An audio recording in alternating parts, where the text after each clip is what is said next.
तर hi guys, स्वागत आहे तुमचं आपले किचनमध्ये. तर आजचा व्हिडिओ आपले आगरी कोली भाषेन. अभिमान आहे मला आगरी कोली असल्याचा. तर सासूच नाही काय मावरं दिलं बघूया. आई पक्की हलकी होती पिशवी नव्हतं बोंबील. तर चला काय बनवूया, आपलं बोंबलापासून बनवूया मस्त अशी सुक्या बोंबलाची चटणी. तर बोंबील घेतलं मस्तपैकी कचकच कशी कापीत घेतलं. त्याच्यानंतर मगशी त्यानं धवल्यावर एक तवा ठेवला, त्याच्याने थोडंसं तेल घातलं.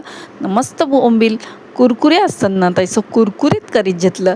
त्याच्यानंतर आपल्याला त्याच्यात घालायचं 2 कांदं, 4 मिरच्या, थोडीशी कोथिंबीर, थोडासा अख्खा मोठा एक लसूण.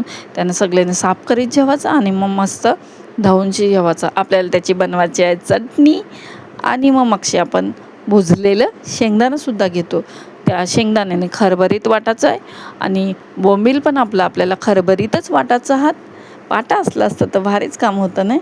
तर मग चटणी वाटून घेतली. तव्यात घातलं 2 चमचे तेल न त्याच्यात घातला अर्धा चमचा हळद ना आपला आगरी कोली मसाला 2 चमचा.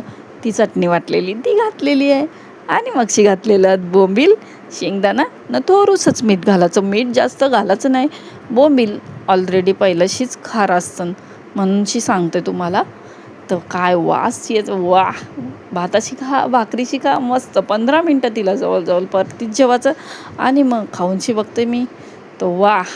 तर चला मी सगळं संपून टाकते. तोपर्यंत ठोका like share subscribe. Bye bye guys.